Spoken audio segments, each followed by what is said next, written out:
Bonjour à tous, bienvenue dans l'interview à la une, l'émission vidéo de la rédaction de Nice Matin, une émission que j'ai le plaisir de présenter avec Frédéric Maurice, c'est le chef de l'édition de Nice Matin. Bonjour Frédéric. Bonjour Denis. Notre invité aujourd'hui, Julien Picot, secrétaire départemental du Parti communiste français dans les Alpes-Maritimes. Bonjour Julien Picot. Bonjour, merci de l'invitation. On va commencer, Julien Picot, par une question d'actualité. L'accord sur le cessez-le-feu à Gaza et la libération des otages retenus sur le territoire palestinien se confirme. Est-ce qu'on peut vraiment croire à la fin de la guerre ? Écoutez, dans un premier temps, le cessez-le-feu est une très bonne nouvelle pour tout le monde. Maintenant, si on n'a pas un État palestinien qui soit libre et indépendant, la question de la paix sera toujours remise en cause. Ce que vous défendez, c'est la reconnaissance de l'État palestinien. Tout à fait. Alors, on revient à l'actualité française. Mardi, le Premier ministre François Bayrou a prononcé sa déclaration de politique générale. Si vous deviez lui attribuer une note sur 20, quelle note lui donneriez-vous ? Pas très haute, hein, en tout cas. Il aurait la moyenne ou pas ? Pas du tout.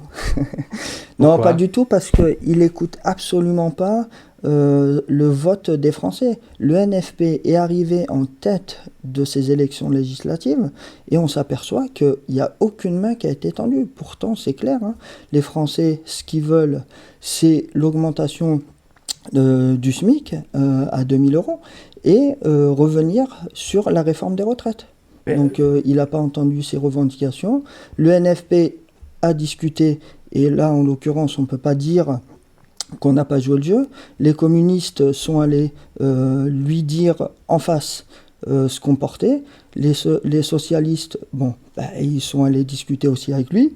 Les écologistes ont fait la même chose. En ce qui concerne les communistes, vous estimez qu'ils n'ont pas été écoutés, entendus du tout ? Ils n'ont pas été écoutés. D'ailleurs, c'est pour ça qu'on s'est positionné clairement pour le vote de censure.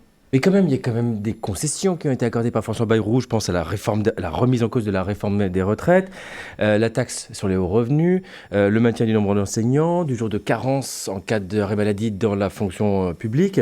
Il y a d'autres choses comme ça qui ont été amorcées par la lettre qu'il a adressée jeudi aux parlementaires. Pour vous, c'est tout ou rien qui t'a bloqué la France ? Parce que là, il y a quand même des choses qui sont proposées. Pas tout ou rien. Je veux dire, on a fait des propositions. Le NFP est arrivé en tête. Quand même, on marche sur la tête aujourd'hui. On a balayé d'un revers de main l'expression démocratique des Français. Donc nous, on se positionne clairement contre ça. Qu'est-ce qui doit être réformé, par exemple, dans la réforme des retraites ? On sait que c'est vraiment un hiatus très fort entre l'opposition de gauche aujourd'hui et le gouvernement. Qu'est-ce qu'il faut faire avec cette réforme des retraites, selon vous ? Il faut l'abroger, voilà. C'est clair. Donc tout mettre à la poubelle. Hein. La forme que propose François Bayrou, c'est-à-dire ce conclave, selon ce mot, avec les partenaires sociaux et le dernier mot qui revient au Parlement, ça c'est pas quelque chose qui vous convient ? Parce que finalement les partenaires sociaux, ils sont mieux à même que quiconque de pouvoir décider quelle est la meilleure situation pour les retraites. Vous avez vu les mobilisations monstres qu'on a eues pendant des mois et des mois ? On a eu des records inédits, y compris sur Nice. On a eu des pointes à 40 000 manifestants sur Nice. On était parti, je me rappelle d'une partie du Cadam jusqu'à l'aéroport, et puis c'est des mobilisations historiques. Et ça n'a pas été écouté, pas entendu. Ces mobilisations, ces manifestations, est-ce qu'elles pourraient redémarrer ? En tout cas, ça sera les organisations syndicales qui seront les déclencheurs. Est-ce que les salariés ne sont pas passés à autre chose ? Je pense qu'ils n'ont pas oublié. D'ailleurs, c'est pour ça qu'on est arrivé en tête avec le NFP. C'est des graines qui sont semées, et moi j'ai bon espoir pour l'avenir. On le sait, la France est toujours dépourvue de budget. On le voit, des chefs d'entreprise sont dans l'attente. Les plans sociaux se multiplient un petit peu partout. Est-ce que vous avez des inquiétudes ou des signaux particuliers concernant l'emploi dans les Alpes-Maritimes ? Écoutez, sur la question des budgets, c'est une règle simple. Hein. C'est très facile à monter. On le construit avec des dépenses, mais surtout avec des recettes. Quand on voit dans notre pays le budget qui se construit sans les recettes, en faisant des exonérations fiscales, des cadeaux fiscaux aux plus riches, à hauteur de 80 milliards, c'est inacceptable. On a le CAC 40 aujourd'hui qui se versent des dividendes de 74 milliards. Je veux dire, avec ça, il y a de la matière. Il y a de l'argent dans notre pays. C'est un pays qui est riche et il faut redistribuer ses richesses. Et il faut dire que vous êtes un spécialiste du budget, hein. C'est votre travail au quotidien dans la collectivité dans laquelle vous travaillez, hein. Tout à fait. Moi, je travaille justement sur les budgets et les questions des équilibres budgétaires qui sont imposés aux collectivités territoriales doivent être exactement la même chose sur le plan national. Il y a des recettes, il y a de l'argent dans ce pays, on a un pays riche, allons-y. On a vu jeudi les divisions à gauche lors du vote de la censure. Est-ce que vous craignez pour la survie du nouveau Front populaire et d'une certaine manière, est-ce que le PS a trahi? Alors moi, je ne suis pas sur ces positions-là. J'ai bon espoir. On a des spécificités à gauche, le PS, les Verts, les communistes, les Insoumis. Parfois, on a des positions différentes. Ce n'est pas un groupe homogène, mais ce n'est pas pour autant que le NFP est remis en cause, loin de là. Jean-Luc Mélenchon, leader de la France insoumise, dont l'ombre plane tout le temps sur le débat politique, est-ce que c'est un atout ou une faiblesse pour la gauche? Écoutez, il fait des déclarations, il en fait, c'est pas les premières, c'est pas les dernières, c'est un adepte de ces déclarations choc. Voilà, c'est pas notre mode de fonctionnement à nous, mais parce que jeudi, il fait partie du paysage politique. Les députés politique. qui auront refusé de voter la motion de censure trouveront un candidat contre eux aux prochaines législatives en cas de dissolution. Donc là, la guerre est déclarée là, au sein du NFP. Hein. C'est ses déclarations à lui. Moi, j'appelle à la responsabilité de chacun. Faut regarder qui sont nos adversaires politiques. Les adversaires politiques chez nous, c'est la droite, et nos ennemis, c'est l'extrême droite. On a, que ça soit dans le département ou nationalement, des adversaires qui sont identifiés, et il faut s'en arrêter à là. Il ne faut pas les chercher. Quoi. Mélenchon n'est pas un adversaire, évidemment. Mélenchon, c'est quelqu'un. C'est quelqu'un avec qui il faut travailler. On s'adapte à nos interlocuteurs. Voilà, Mélenchon, c'est un orateur de qualité, et puis on avance avec. Vous vous adaptez, mais lui ne s'adapte pas. Écoutez, c'est sa méthode. Nous, les communistes, on a l'habitude d'engager toutes les voies nécessaires pour aller rassembler l'ensemble de la gauche, et c'est ce qu'on va faire aussi sur notre territoire. Jean-Marie Le Pen a été inhumé samedi dernier à la Trinité-sur-Mer. Est-ce que vous avez été choqué par les manifestations de joie et les scènes de liesse le jour de sa disparition? Alors là, franchement, moi, je sépare l'homme et ses idées. Ces idées, elles sont nauséabondes. On les a toujours combattues. On continuera à les combattre. Parce que l'homme est mort, mais ses idées sont toujours vivantes. Et là, il faut toujours s'opposer à ces idées nauséabondes. Et vous seriez allé fêter la mort de Jean-Marie Le Pen ? Moi, personnellement, si vous m'interrogez, donc en l'occurrence vous le faites, je vous réponds, je ne fête pas, le décès d'un être humain. Parlons Parti communiste français maintenant. Fabien Roussel dirige le PCF depuis 2018, bientôt 7 ans si mes calculs sont justes. Quel est son bilan selon vous ?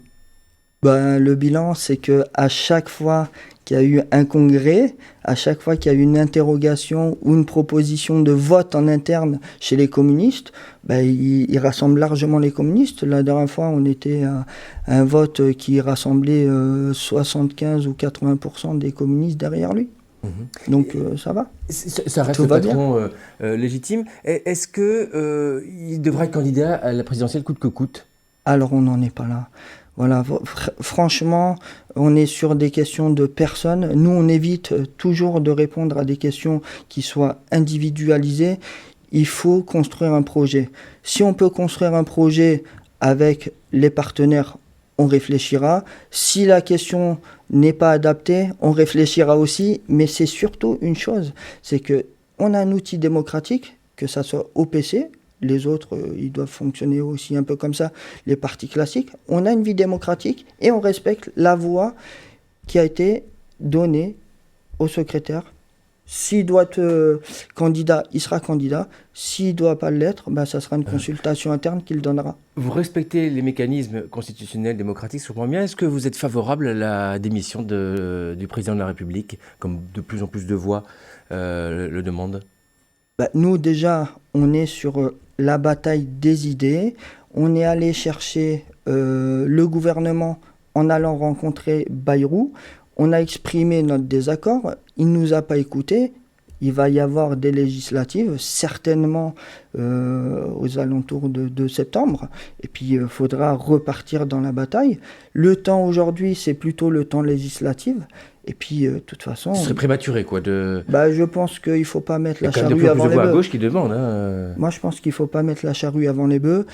Il faut travailler. De toute façon, le président de la République n'a pas tous les pouvoirs en France. Si on ne s'appuie pas sur l'Assemblée nationale pour voter des lois et sur le Sénat, de toute façon, ça sera toujours le chaos.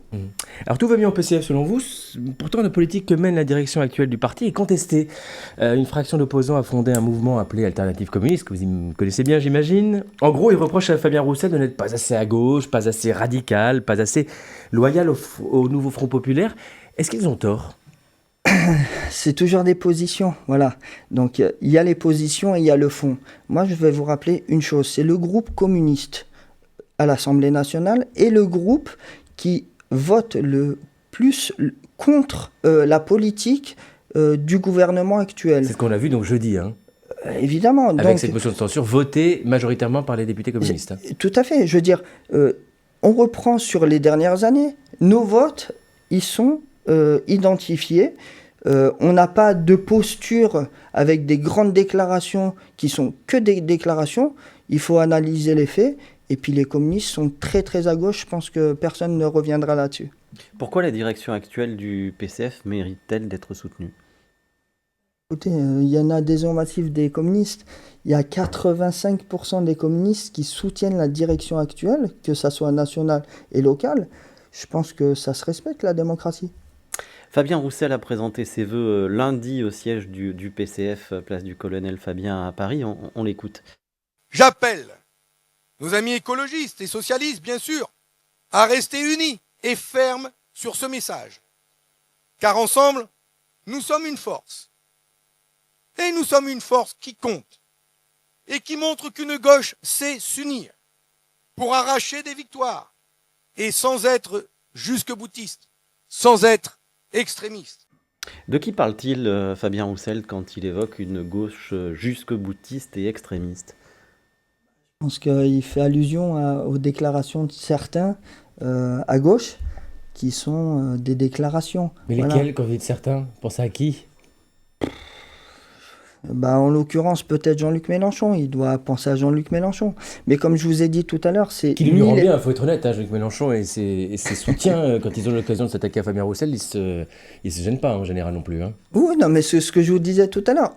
C'est des pratiques politiques qu'on n'engage pas, nous, les communistes. Nous, on est des adeptes du rassemblement le plus large possible, travailler avec nos partenaires en confiance pour proposer un projet politique qui servira à la population. Voilà, on veut changer de politique pour les Français, leur offrir une autre société. Est-ce qu'il n'y a pas un fossé qui est en train de se creuser encore davantage entre la gauche républicaine et une gauche beaucoup plus radicale ? Je sais pas, mais à mon avis, on aura besoin de tout le monde. Surtout qu'on fait 30% à gauche, réunis. Il faudra atteindre 50% si on veut au moins changer quelque chose. Donc il y a encore un effort à faire. Vous faites 30%, pourtant les derniers résultats des élections où le PCF s'est engagé sous ses propres couleurs ne sont pas florissants. Quand on pense à la présidentielle, on pense aux européennes, c'était pas terrible. Est-ce que ça pose problème ? Est-ce que finalement au sein du NFP vous êtes bien parce que tout ça est caché, enfin on voit moins les résultats individuels, mais quand les résultats individuels, eux, surgissent, ils sont pas forcément bons. C'est des questions, si on s'arrête juste à la question des élections, on constate qu'on fait des résultats parce qu'on est dans une phase de reconstruction. Maintenant, si on s'intéresse de plus près à l'influence du Parti communiste et ce qu'on est capable de faire, le trait d'union entre la gauche républicaine et la gauche un peu plus radicale, notre positionnement, il est clé dans cette alliance. Alternative communiste prétend que les adhésions se sont effondrées sous Fabien Roussel, c'est vrai ?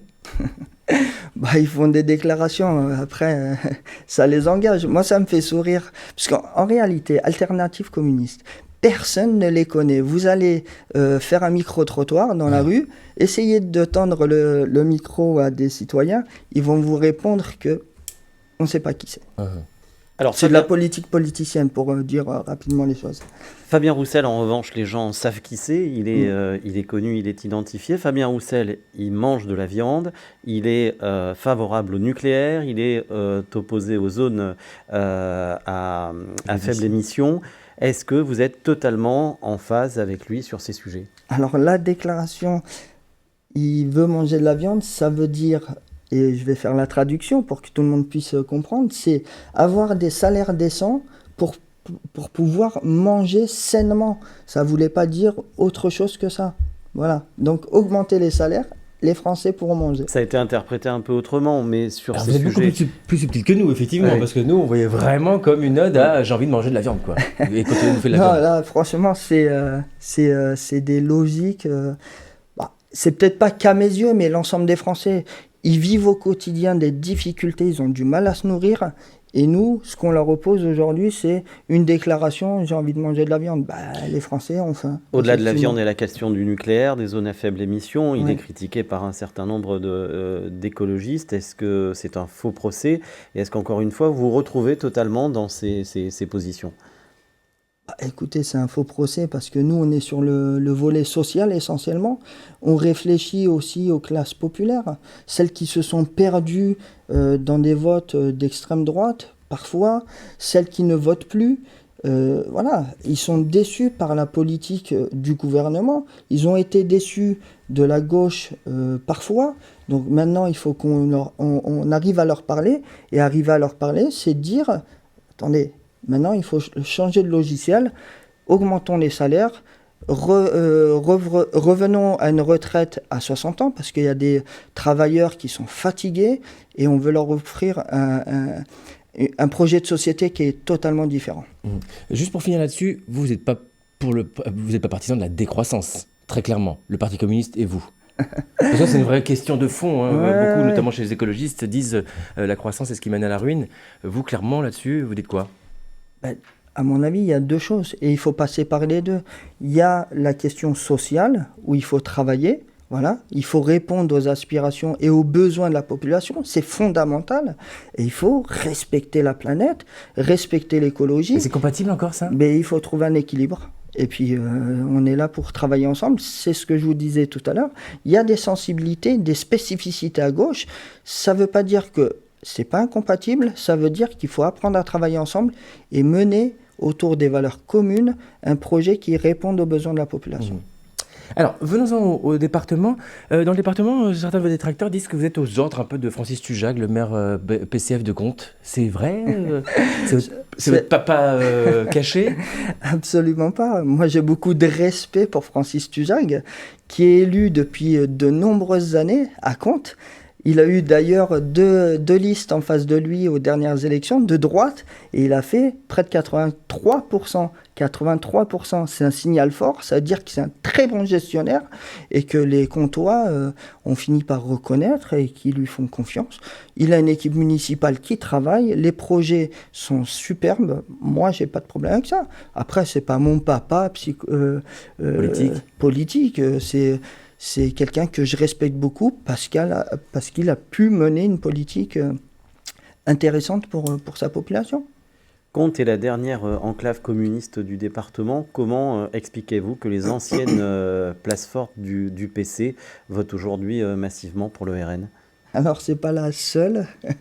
Il y a Noël Albin qui est maire de Touette de l'Escarène. Beaucoup plus petite commune, Touette de Oui, l'Escarène. mais ça ne veut pas dire que c'est pas une commune. Habitants, voilà, on a des élus communistes, on en a à la Trinité, on en a à Bandéja, Mais quand même, ce glissement-là dont parle Denis qui est fondamental, comment vous l'expliquez?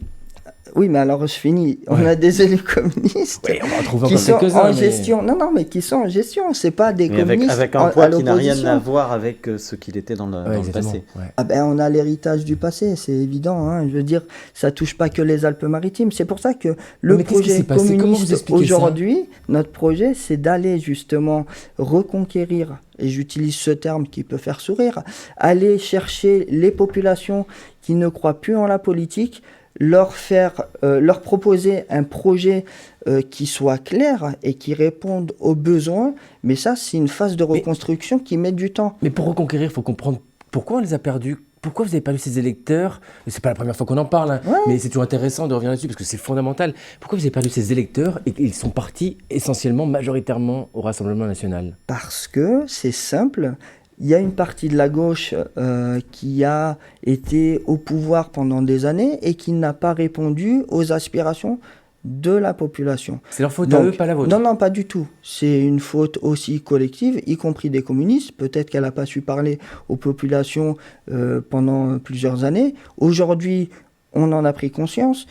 Effectivement, les résultats électoraux, ils ne sont pas au rendez-vous. Mais quand on a un maire qui est gestionnaire, qui fait du bon travail, on s'aperçoit que finalement, 83% des Comtois ont voté pour Francis Tujag. Voilà. Et donc vous avez l'espoir de pouvoir reconquérir ces terrains-là, hein? De toute façon, on n'a pas le choix. Si on veut avancer pour notre société et sortir la population, notamment des milieux populaires, des conditions actuelles, il faudra se tourner vers la gauche et notamment vers le Parti communiste. On va resserrer maintenant sur Nice. Oui. Vous vous en doutez, en cas de candidature d'Éric Ciotti aux élections municipales de 2026, la gauche pourrait avoir une chance sérieuse de l'emporter dans le cadre du second tour. C'est pourquoi il est important pour elle de présenter une liste unique. Vous êtes personnellement vous êtes à l'initiative de réunions pour parvenir à ce but. Or, la première, organisée samedi dernier, a fait grand bruit puisque vous avez interdit d'entrée les représentants de Viva, ce collectif citoyen candidat aux élections de 2020 et acteur du débat d'idées pour la gauche et l'écologie à Nice. Ça fait pas un peu désordre, ça? Écoutez, c'est pas du tout ce qui s'est passé. On a invité les 3 autres partis fondateurs du NFP à une réunion de travail. Cette réunion, c'est pour construire une méthode de travail qui nous permette d'avoir une liste de rassemblement avec une seule liste. Avec une base solide politique, une base ce que vous voulez dire, hein. solide. Je veux dire, on ne peut pas reproduire les erreurs du passé. En 2020, ils n'ont pas choisi cette méthode de travail. En 2020, on avait mis une centaine de personnes dans une même salle. Et puis, ils se sont tous... ils ont créé la cacophonie. Je ne vais pas choisir tel ou tel. Au résultat, on s'est retrouvé avec 3 listes. On ne veut plus de ça. On veut que les choses soient faites sérieusement. On part sur de bonnes bases, structurées. Et puis derrière, évidemment, toutes les forces citoyennes progressistes qui partagent les mêmes valeurs que nous, on ira les chercher, travailler avec eux, créer la dynamique. On a une chance inouïe cette année. On a Ciotti et Estrosi qui se battent. On a une droite plus divisée que jamais, avec une gauche rassemblée. Et en créant la dynamique, en allant dans les quartiers, avec des propositions, parce que le fond, c'est le projet, c'est d'arriver à gagner la ville de Nice. Et ça, on ne se gênera pas pour le faire. Vous pensez qu'Éric Ciotti sera candidat d'ailleurs? Tout à fait. Ouais. Oui. Juste pour répondre à une question qui est un peu lancinante, d'avoir refusé l'accès à Viva et donc d'avoir poussé les représentants LFI à quitter la Réunion, c'était pas réfléchi, c'était pas une volonté de votre part que d'écarter LFI qui est un parti très clivant. Ce n'est pas ce qui s'est passé. On les a invités, ils ont fait le choix de soutenir Viva dans un premier temps. Le dialogue, il n'est absolument pas rompu. On continue de travailler ensemble. On va rentrer dans un cycle hebdomadaire. Ça part pas très bien quand même. Ça part très bien parce qu'il n'y avait pas d'objet pour que Viva tente une intrusion. On leur a dit, écoutez, tout pour va vous, c'est une intrusion. À partir du moment où on invite les 3 autres partis, Viva n'est pas un parti, c'est une association citoyenne. Ils n'ont pas le monopole aujourd'hui des associations citoyennes de Nice. On a beaucoup d'acteurs associatifs qui sont aussi de très bonnes associations qui partagent les mêmes valeurs que nous. Écoutez, ils seront les bienvenus. On travaillera ensemble. Et je vais vous rappeler une chose, c'est que Viva, elle était soutenue, cette liste, par le Parti communiste et LFI. Ok ? On a fait, à cette époque, 5000 voix. Pour gagner la ville de Nice, il faut 50 000 voix. Pour aller gagner cette ville avec 50 000 voix, il faudra travailler très largement avec tout le monde. Et notre objectif aujourd'hui, c'est ça. Le PCF va être le ciment du rassemblement. Quelles échéances vous fixez-vous pour la constitution de cette liste unique que vous appelez de vos voeux? Alors, on va travailler sur le projet jusqu'au mois d'avril, donc travailler le programme. Je sais que vous allez me poser cette question, donc je vous devance. Évidemment. La question de la tête de liste. La tête de liste, ce n'est pas une question qui est discutée aujourd'hui. Mais c'est la question centrale. Mais c'est le C'est projet. super importante comme la vitrine. Oui, mais vous avez raison de la poser. Vous faites bien votre boulot. Donc moi, ce que je vous réponds, c'est on travaille sur le projet. De toute façon, celui qui Le va projet la jusqu'en défendre. avril. Ensuite, désignation de la tête de liste. Non, Quand alors ensuite, on associe l'ensemble des forces progressistes à Ok. ce projet, parce Donc, qu'il y aura d'accord. des consultations aussi avec la population et pas que des associations. Il y aura des militants syndicalistes. On va ouvrir très largement. Donc, chacun va apporter ses idées. Chacun va co-construire ce programme. Et une fois qu'on aura réalisé, de toute façon, on va faire par thématique, logement, transport, etc. Une fois qu'on aura réalisé ce travail, au mois de septembre, on annoncera les équilibres de la liste et on annoncera qui sera la tête de liste. Mais de toute façon, la tête de liste, peu importe qui sera cette tête de liste, elle devra défendre le projet avec l'équipe qui Certes, sera mais sur avec. une tête de liste populaire, tout le monde ne passe pas aussi bien, même si on est un bon politique. Après, la manière de s'exprimer, la capacité à entraîner les foules, ça compte aussi, quoi. Donc voilà, l'incarnation, c'est pas négligeable. Mais écoutez, on travaille. On travaille sur le projet, on travaillera sur les équilibres, on travaillera sur la tête de liste. Aujourd'hui, ce que je vous dis, c'est que ça se fera dans un second temps, et ce second temps n'est pas arrivé. Ça peut Moi, être un communiste, une communiste, la tête de liste? nous, on n'a pas travaillé sur cette question. Voilà, c'est sincère. Nous, les communistes, on ne réfléchit pas en termes de personnes, on réfléchit en termes de programme et de société. Voilà. Donc, le choix qu'on a aujourd'hui, la réelle alternative pour les Niçois, c'est de proposer un programme de gauche et d'avoir une ville qui soit rendue à ses citoyens, parce qu'aujourd'hui, cette ville est confisquée. Donc, si on prend les points essentiels de la politique d'Estrosi, on a deux choses à retenir. C'est l'homme aux 3 milliards de dettes. C'est, depuis qu'il est arrivé au pouvoir, c'est 75% d'augmentation d'impôts. C'est le maire du tourisme de luxe, mais ce n'est pas le maire des Niçois. Ça, il faut qu'on l'entende. Il y a beaucoup de choses que nous, on veut remettre en cause dans sa politique. On a aussi des travaux qui sont inachevés. On a vu ce qui s'est passé. Au-delà de la remise en cause de l'action de Christian Estrosi, quelles sont, de votre point de vue, les priorités? Quelle est la priorité pour Nice? La priorité, c'est rendre à la ville, rendre aux citoyens la ville de Nice. Ça veut dire quoi concrètement? Concrètement, c'est qu'il a tout fait pour le surtourisme, le tourisme de luxe, les quartiers populaires, il n'y a pas de bus. Après 21h, je prends des exemples comme ça, après 21h, des jeunes qui veulent se rendre au centre-ville et rentrer chez eux n'ont plus de bus. Ça dépend des quartiers, enfin, il y a quand même beaucoup de quartiers qui après 21h ont encore des transports en commun. Vous prenez l'est de la ville, vous prenez le 14 par exemple. La ligne 1 circule jusqu'à minuit quand même en semaine. La ligne Vous 1 du prenez tram. le 14 par exemple, qui va jusqu'à la Trinité. Vous prenez cette ligne, après 21h, il n'y a plus de bus. Il y a eu beaucoup C'est d'efforts de fait incroyable. comme sur les transports en commun sous Christian Estrosi. Les lignes 2, les lignes 3 de tramway, les lignes à effet BHNS. Oui, il y a des choses qui ont été créées quand même. Attendez, la ligne 4 et 5, on l'attend toujours. Ça, c'est vrai. Voilà, donc il y avait 600 millions d'euros là-dessus. Et ils sont où? La voie rapide, c'est la même chose. 6 ans pour faire des travaux.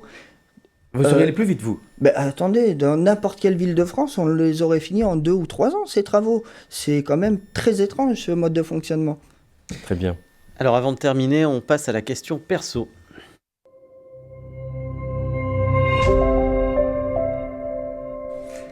Frédéric Maurice.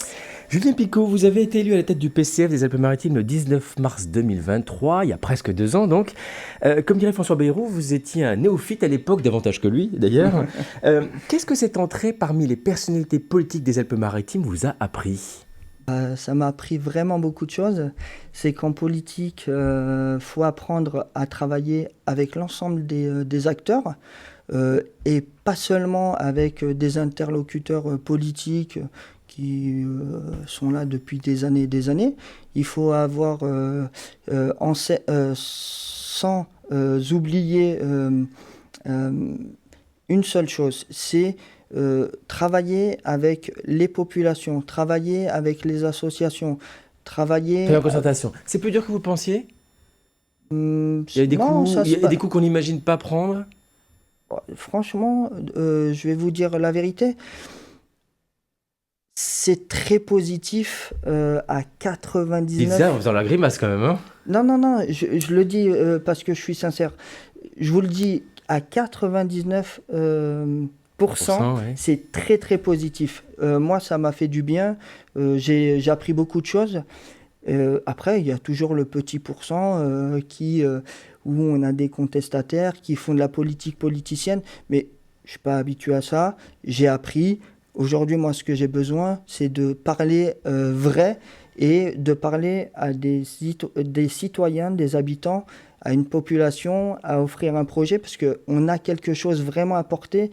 On a un projet qui est ambitieux, on a un projet qui peut être beau pour cette population. Dupliquer ce qu'on fait à Contes, à Nice ou ailleurs, quoi. Tout Projet à fait. municipal. Voilà, tout à fait. Très bien. Merci beaucoup Merci. Julien Picot, merci Frédéric, merci à tous de nous avoir suivis, merci à Sophie Doncé et Philippe Bertini pour la réalisation de cette émission, à Christelle Benjamin pour sa préparation. On se retrouve la semaine prochaine pour un nouveau rendez-vous de l'interview à la une.